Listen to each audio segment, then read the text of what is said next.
میں اسے قریبی کلینک لے گیا، اس کا علاج کروایا اور اس نے بھی نوکری چھوڑ دی۔ میں عجیب سی حالت میں تھا، سمجھ نہیں آ رہا تھا کہ روز نیا چوکیدار کہاں سے لاؤں۔ پھر مجھے ایک شخص ملا جو بہت مذہبی لگتا تھا۔ میں نے سوچا کہ یہ بندہ جنات سے نہیں ڈرے گا اور آرام سے چوکیداری کر لے گا۔ میرے ذہن میں یہ بھی تھا کہ جب یہ بندہ فارم میں جا کر نماز اور قرآن پڑھے گا تو اس کی برکت سے میرا پولٹری فارم جنات سے محفوظ ہو جائے گا۔ لیکن اگلے دن وہی بات سننے کو ملی جو میں نہیں سننا چاہتا تھا۔ وہ چوکیدار بھی کہنے لگا کہ میں رات کو نماز پڑھ رہا تھا، کسی نے میری شرٹ اتنی زور سے کھینچی کہ نماز پڑھتے ہوئے میرے کندھے میں موچ آ گئی، لیکن چوکیدار نے کہا کہ آپ فکر نہ کریں، میں ڈرنے والا نہیں ہوں۔ چوکیدار کی یہ بات سن کر مجھے لگا کہ شاید مجھے کوئی ایسا مل گیا ہے جو وہاں رہنے کے لیے تیار ہے۔ میں خود پولٹری فارم میں مغرب تک رہتا اور سورج غروب سے پہلے واپس نکل آتا۔ ایک صبح جب میں پولٹری فارم گیا تو دیکھا کہ چوکیدار نظر نہیں آ رہا، لیکن ہر طرف خون ہی خون ہے۔ میرے دل میں عجیب سا شک اور خوف پیدا ہونے لگا، میری سانس اٹکنے لگی۔ سوچا اللہ اس چوکیدار پر رحم کرے، اسے کچھ نہ ہو گیا۔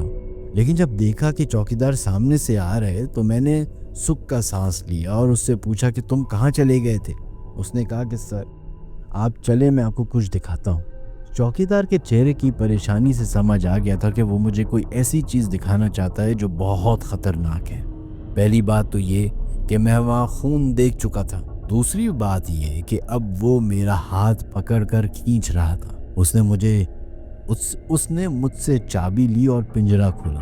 میں نے دیکھا کہ 30-40 مرغیاں مری پڑی ہوئی تھیں، ان کی گردنیں کٹی ہوئی تھیں، لیکن کہیں بھی خون کا نام و نشان نہیں تھا۔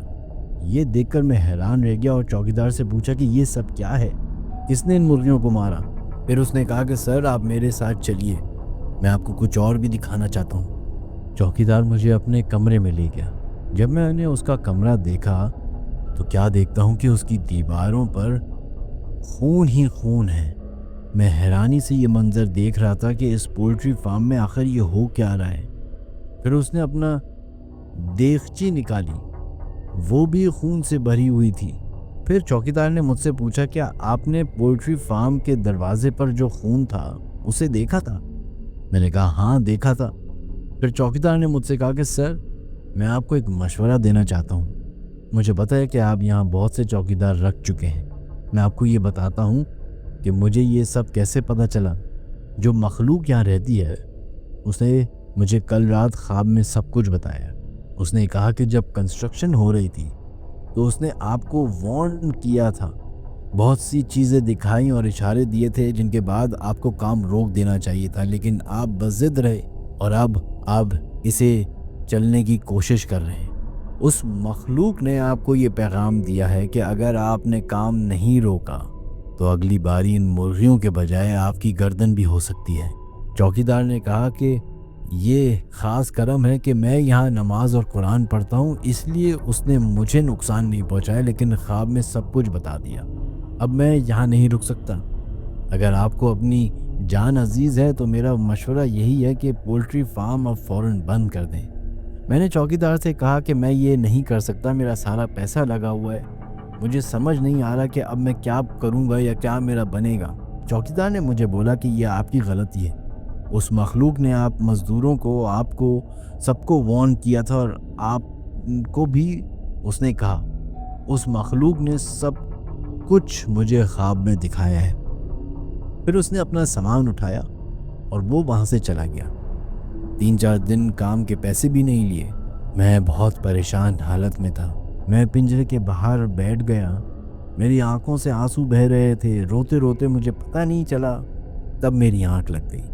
ابھی سوئے ہوئے مجھے تھوڑی دیر ہوئی تھی کہ میں خواب میں دیکھتا ہوں کہ ایک بزرگ آدمی آیا، میرے پاس بیٹھ گئے اور کہنے لگے کہ بیٹا جہاں تم نے یہ پولٹری فارم بنایا ہے ہم وہاں ہزاروں سالوں سے رہتے آئے ہیں، اور تمہیں بھی یہ سمجھ جانا چاہیے کہ اگر کسی اور کی جگہ پر کوئی نقصان انسان آ جائے تو اسے کیسا محسوس ہوتا ہے۔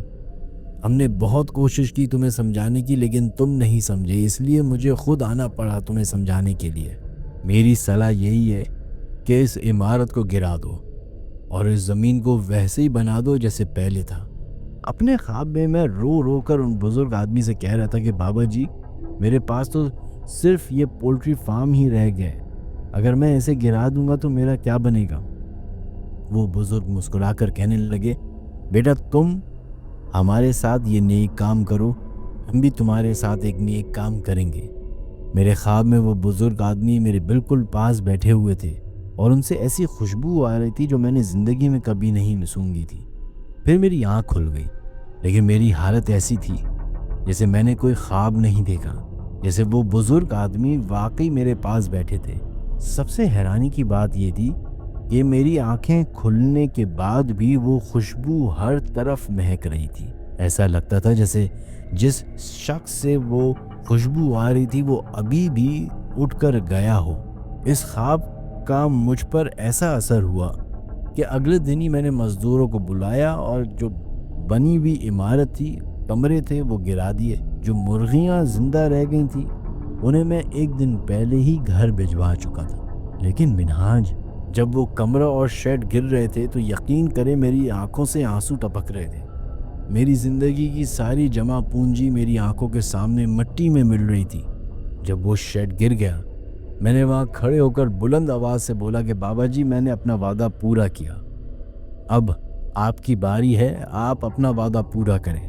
اس وقت میں باہر نکلا اور اپنے گاؤں کی طرف روانہ ہو گیا، اور جب میں اپنے گھر پہنچا تو میں نے جیب میں ہاتھ ڈالا کہ چابی نکالوں۔ چابی کے ساتھ ایک پوٹلی بھی نکلی۔ اس پوٹلی میں آپ یقین نہیں کریں گے تقریباً 12 سونے کے سکے تھے۔ ان سکوں کو دیکھ کر میری خوشی کا کوئی ٹھکانہ نہ رہا۔ مجھے سمجھ آ گیا تھا کہ بابا جی نے اپنا وعدہ پورا کر دیا ہے۔ میں نے ان سکوں سے گولڈ کا کام شروع کیا اور پھر مجھے کبھی کوئی پرابلم نہیں ہوئی۔ منہاج، اس کے بعد میری کبھی اس زمین کی طرف جانے کی ہمت نہیں ہوئی۔ آج بھی وہ زمین کا ٹکڑا ویسا کا ویسے ہی موجود ہے۔ آج بھی اس زمین کے ٹکڑے کے چاروں طرف کھیت ہی کھیت ہیں، لیکن واحد وہ ٹکڑا ہے جہاں کچھ نہیں اگتا۔